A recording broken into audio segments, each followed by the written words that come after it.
Meaning of the sign of derivative of a function. We use the following results in this session. Functions with zero derivatives are constant. Functions with the same derivative differ by a constant. The function f is strictly increasing in the closed interval ab if its derivative f prime of x strictly greater than 0 for all x in the open interval ab except for a finite number of points where its value is 0. The function f is strictly decreasing in closed interval ab if f prime of x less than 0 for all x in the open interval ab. That is, the derivative of f of x is less than 0 for all x in open interval ab except for a finite number of points where the derivative is 0. We use these results to examine the behavior of the function, whether it is increasing or decreasing in a given interval. As an example, we separate the intervals in which the function f of x is equal to 2x cube minus 15x square plus 36x plus 1 is increasing or decreasing. We use the above results to examine this. Before that, let us draw the graph of the function using the GeoGebra, and it can be seen that the graph looks like this. This green curve is the graph of the function, and by looking into this figure we can see that up to the point 2 the function is increasing. When the value of x is between 2 and 3, the function is decreasing because its graph moves downwards. When x value is greater than 3, from the graph of the function we can see that the graph moves up. So we can say that when x greater than 3, the function is increasing. So by looking in this figure we can say that to the left of 2, that is when x less than 2, the function is increasing, and in the interval open interval 2 3 the function is decreasing. In the open interval 3 infinity the function is increasing. So let us verify all this, and we have this information by looking into this figure. Without looking into the figure we are going to obtain the same conclusion using the above information. Here the function f of x is equal to 2x cube minus 15x square plus 36x plus 1, and differentiating this with respect to x we get 6x square minus 30x plus 36, which on factorization gives 6 times x minus 2 times x minus 3.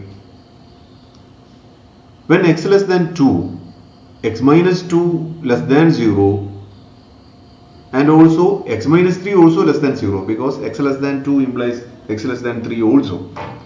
So being the product of two negative numbers, x minus 2 into x minus 3 gives a positive number, which when multiplied with the positive number 6 again gives a positive number. So f prime of x greater than 0 when x less than 2. That is, when x less than 2, f prime of x greater than 0. So the given function f of x is strictly increasing in the open interval negative infinity 2. Now we choose a point x in the interval open interval 2 3, so that 2 less than x less than 3. Then as x greater than 2, x minus 2 greater than 0, x less than 3, so x minus 3 less than 0, so their product will be a negative number, which when multiplied with 6 gives a negative number, so that f prime of x less than 0. That is, when x lies in the open interval 2 3, f prime of x less than 0, so f of x is a strictly decreasing function on this interval. So f of x is strictly decreasing in open interval 2, 3. When x greater than 3, x minus 2 greater than 0 or as well as x minus 3 greater than 0, so their product greater than 0, so we ultimately get f prime of x greater than 0. That is, in the open interval 3 infinity, f of x is strictly increasing. We can see that f prime of x, which is 6 times x minus 2 times x minus 3 is 0 when one of the products is 0, that is when either x minus 2 is 0 or x minus 3 is equal to 0, that is when x is equal to 2 or x is equal to 3. That is when x is equal to 2 and x is equal to 3, f prime of x is equal to 0. So we have f prime of x greater than 0 when x less than 2, f prime of x less than 0 when 2 less than x less than 3, f prime of x greater than 0 when x greater than 3, and also f prime of x is equal to 0 for the values x is equal to 2 and x is equal to 3. So we conclude that the given function is strictly increasing in the open intervals negative infinity 2, open interval 3 infinity, and strictly decreasing in closed interval 2, 3.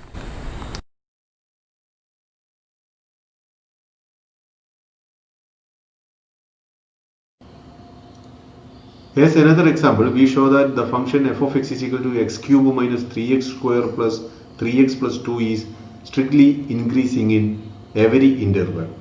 That is, on the entire real line, the function is strictly increasing. Here we can see that differentiating the given function, we have f prime of x is equal to 3x square minus 6x plus 3, which on factorization gives 3 times x minus 1 whole square. From here we can see that this is 3 times square of a number, so that this is always greater than 0 for every value of x except at the point x is equal to 1. When x is equal to 1, x minus 1 whole square is equal to 0. So in that situation f prime of x is equal to 0 except that point f prime of x greater than 0. So there is only one point 1 at which f prime of x is. So by the observations above, the given function is strictly increasing in every interval. In other words, the function is strictly increasing on any interval which is a subset of the real line. In other words, we can say that the function is strictly increasing on the entire real line. The graph of the function plotted using GeoGebra is given here. You can see that the function is strictly increasing on the entire real line. As another example, we prove that if f is a real valued function defined for all real number x such that satisfying the inequality absolute value of f of x minus f of y less than x minus y whole square, then f is a constant function. By the remark above, in order to show that f is constant, it is enough to show that the derivative f prime of x is 0 for any real number x. For this, we let c be a real number. Then we note that this equality is obvious because we subtract 0 from a number so that the value will not be affected. So the equality is clear. Now on the right hand side, the numerator is absolute value of f of x minus f of c, and by assumption that is less than x minus c whole square. So we have this less than x minus c whole square by absolute value of x minus c. X minus c whole square is absolute value of x minus c whole square. So that divided by absolute value of x minus c gives absolute value of x minus c.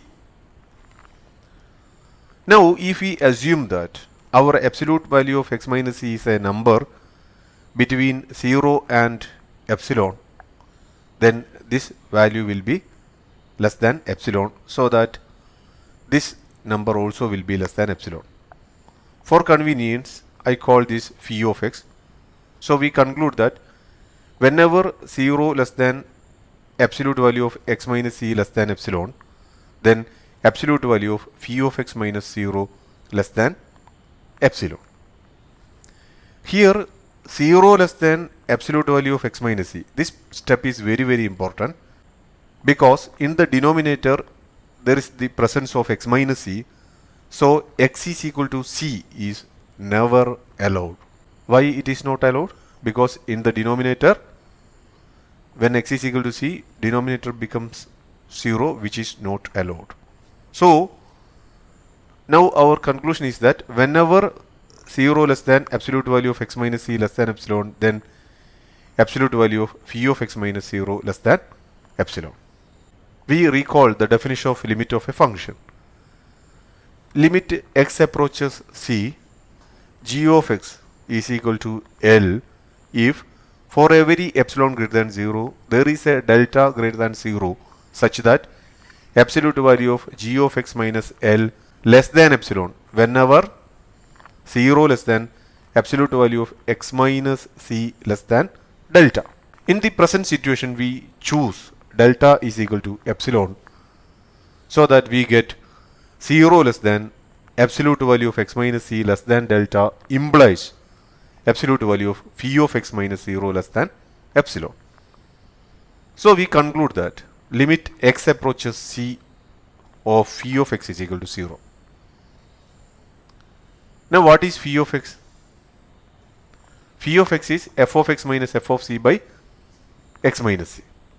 So we have limit x approaches c, f of x minus f of c by x minus c is equal to 0. It follows by the definition of derivative of a function that f prime c is equal to 0. Since c is an arbitrary point on R, it follows that f prime of x is equal to 0 for all x in R, concluding that f is a constant function. As another example, we let g of x is equal to f of x minus f of 1 minus x and assume that the second derivative of f, that is f double prime of x, is strictly greater than 0 for all x in the open interval 0, 1. We discuss the increasing or decreasing behavior of g of x on the sub-intervals of open interval 0, 1. We first find the derivative of the function f of 1 minus x with respect to x. For this, we take u is equal to 1 minus x and apply chain rule. Then d by dx of f of u is equal to df by du times du by dx.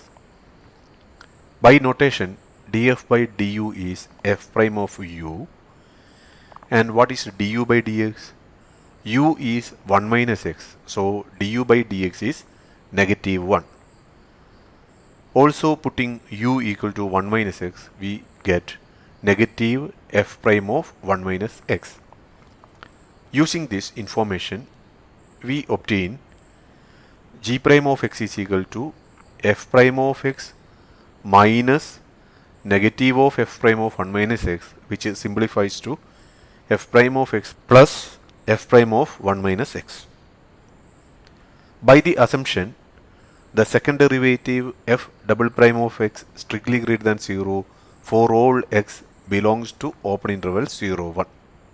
That is, the derivative of the function f prime of x. See, f double prime of x is the derivative of the function f prime of x. So, the derivative of the function f prime of x is strictly greater than 0 on open interval 0, 1, and hence the function f prime of x is increasing on open interval 0, 1.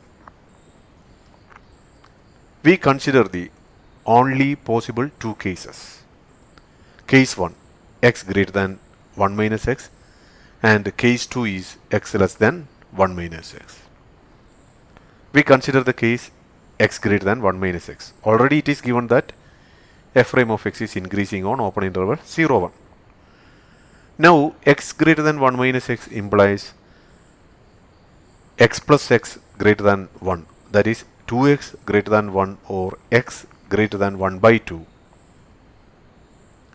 And by assumption f prime of x is increasing on the interval 1 by 2, 1. So the situation x greater than 1 minus x happens on the interval, open interval 1 by 2, 1.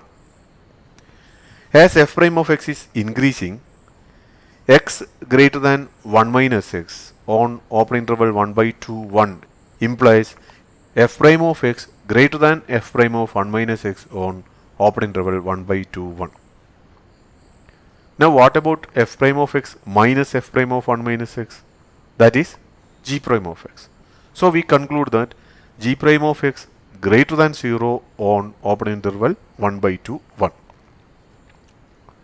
Now g prime of x is the derivative of the function g of x. Okay. So g prime of x greater than 0 on open interval 1 by 2, 1 implies g of x is increasing on the interval open interval 1 by 2, 1. So we have on the subinterval open interval 1 by 2, 1 of open interval 0, 1, the function g is increasing. We consider the second case. In this case, x less than 1 minus x and f prime of x is increasing. This implies 2x less than 1 or x less than 1 by 2. Okay. So f prime of x is increasing x less than 1 minus x on open interval 0, 1 by 2 implies f prime of x less than f prime of 1 minus x on open interval 0, 1 by 2. Therefore, g prime of x is equal to f prime of x minus f prime of 1 minus x less than 0 on open interval 0, 1 by 2. That is g prime of x, that is the derivative of g of x, is less than 0 on open interval 0, 1 by 2, which implies that the function g of x is increasing on the interval open interval 0, 1 by 2.